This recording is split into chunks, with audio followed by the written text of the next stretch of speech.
In this week's chapter of One Piece, the Straw Hat Pirates have finally arrived at the diabetic island that is Cacao Island, run by Chancellor Chocolate.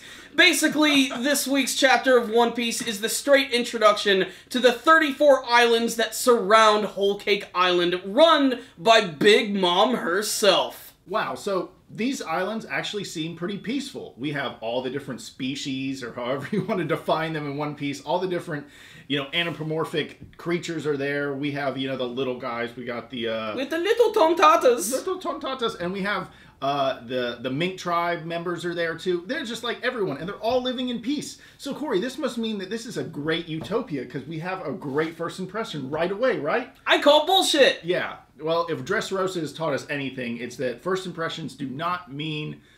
They're just not real, especially if they're run by one of these evil bad guys like Big Mom. Bad guys. Bad people. I think that's right. Gotta be very careful with genders nowadays.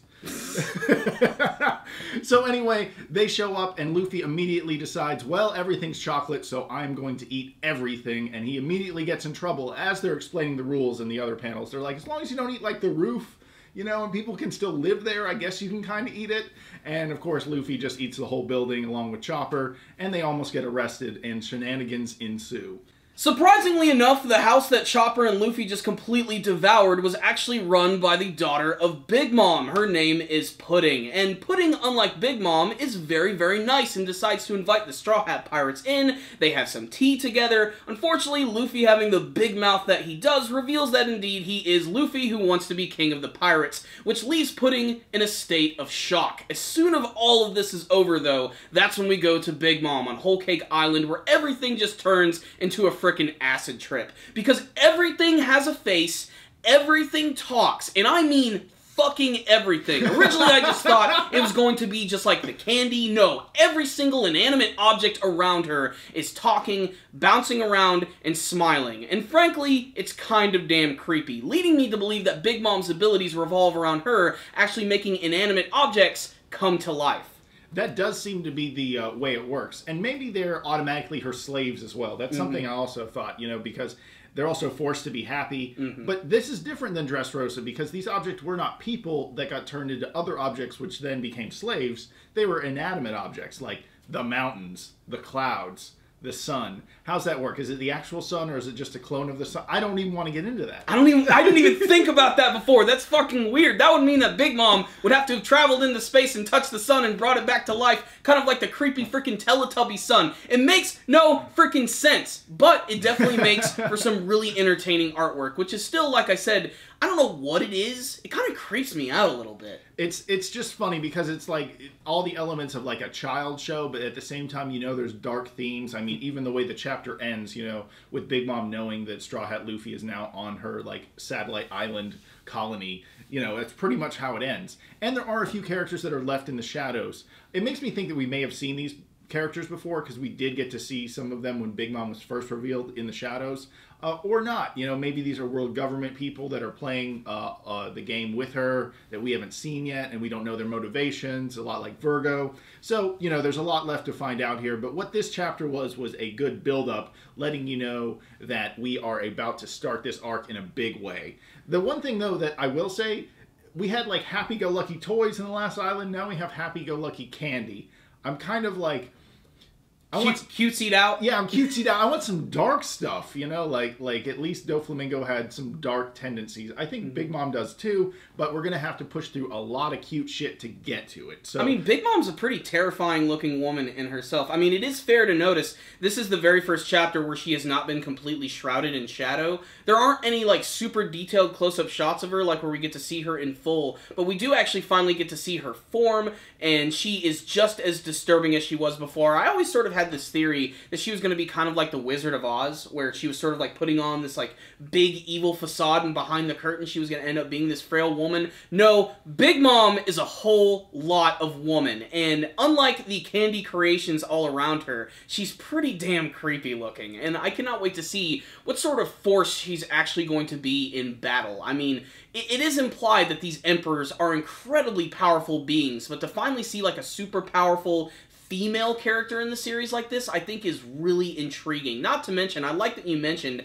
we get to see potentially some of her goons, which are in shadow. Yes. I mean, it's a tradition for the One Piece series that whenever there's like a brand new villain or adversary, they have to have some people working under them who have some really interesting powers. One of the biggest things about this chapter, too, is that we start to learn a little bit more about the different islands which actually surround Whole Cake Island. There are apparently 34 different ones which are all run by a chancellor, and they're all super stereotypical. Who's the ruler of the Chocolate Island? It's Chancellor Chocolate. There's jam, there's biscuit, and I'm sure all types of other delicious treats. I hope that there's a Twinkie Island. Donut. Oh, Donut Island would be cool. I'd like to see S'more Island. S'more? Yeah, I'm a big fan of s'mores. Chancellor Yoo-hoo? Chancellor Yoo-hoo. One Piece brought to you by Yoo-hoo. I'm sure the creativity options for that are endless. Well, actually, there's only how many islands? 35, 36? 34. 34. So they've got 34 options of ridiculous names to come up with. And I hope Luffy gets to visit most of them. Not all of them, because that would just take forever, but most of them, and eats his way through. And then that's Big Mom's secret ability. She gives all of her enemies diabetes by the time they fight her. But let's go ahead and get to the elephant that is in the room, and that is Nami's brand new German outfit, which I have to say looks pretty damn nice. It's very stereotypical to make fun of Nami at this point for being a sex symbol, but damn it, she pulls it off just so well. And for all the fetishists out there, it looks like Carrot's also going to be getting a brand new outfit. But it is very fitting that the design of her outfit is based around Germans, because as we all know, Germans love chocolate. After all, they are in the land of chocolate. Corey, come on, man. We got a review to do. Sorry. Yeah, and that really does take us back to some of the dark elements of this chapter. Like, Big Mom, again, she shrouds everything in happiness, but there is darkness there. I mean, like, she's like, I want to make strawberry jam with blood. And I'm like, I'm pretty sure the main ingredient is strawberries and not blood. You know, maybe you could, like, add a few drops in there. Like, what else? You gonna make a velvet cake with guts and stuff? Like, I don't get it. It's funny, but at the same time, the stereotypes and the easy jokes in this chapter and the easy theme that they're just sticking to is, like, kind of like, oh, I can see these jokes coming half a mile away. It was inevitable, though, that we were eventually going to get an island like this. I mean, you know, there's only so many ideas they can come up with in the One Piece universe. I mean, we've already had Fishman, Merman, a toy island. We had to get to Candy Island eventually. It was just an inevitability at this point. But I can't wait to see more of this, how many of the different islands they're going to go to, if they're going to visit all of the Chancellors. The fact that there's 34 islands leads me to believe that that's not going to happen, because that's just way too much ground to cover. But then again, this is One Piece. They are definitely known for doing very long arcs in the series. I also think it's kind of strange that Big Mom is anticipating that Luffy was going to be coming here, almost knowing that he was going to be coming for Sanji. Maybe she has a big plan in store for him. I can't wait to see what that's going to be, and frankly, I'm just even more excited for the rest of this arc, as ridiculous, over-the-top, and diabetically delicious as it is. That was some good alliteration, Corey. So that's pretty much, what rating you want to give this one? I'm going to give this one a 4 out of 5, personally. I agree. 4 out of 5 sounds just about right, because the build all for Nami's new dress. Well, it's harder to impress me than just that. But I liked the story elements. I like seeing some of Big Mom actually fully revealed, just like you like Nami fully revealed. But I'm more so in for the powers. And, you know, I just want to see her crazy, happy Wonderland. You know, Luffy's going to be impressed by that. That's something that I'm very excited. He's going to be like, whoa, clouds are talking, you know, and he's going to be very excited by all this. I mean, you saw how excited he was just by seeing the edible town. When he gets to Whole Cake Island, Luffy's not going to be able to contain himself. Chopper's probably going to be the same exact way. If Usopp was there, they would not get anything done. They need that. I hope. Never mind. I'm not making another diabetic joke. We've made too many.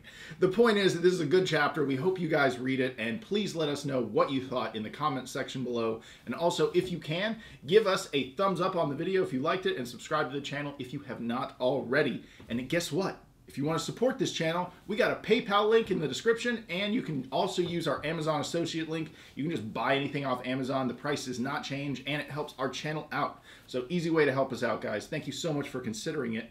And until next time, Super Kamikuru 9000 is out, baby! Before we go, guys, I just want to say one thing. If any of you are going to be in the Atlanta area this weekend, Memorial Day weekend 2016, Christian and I are going to be at MomoCon, which is this awesome anime convention which gets bigger every year. So if you're going to be there, if you see us, stop and say hello. We'd love to talk to you guys, and we would love to see some of our fans at the convention. We have some big interviews planned. We're going to be making a video for that convention, so we're really excited for that. So if you want to see us there, make sure to go to MomoCon. It's pretty freaking awesome. It's the first of many conventions that we go to this year, and we are very excited. So thank you guys again for watching, and as always, stay dandy, baby. Ah!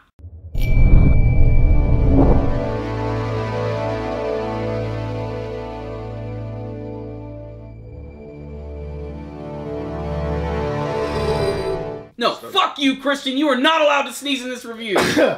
You think this is a game?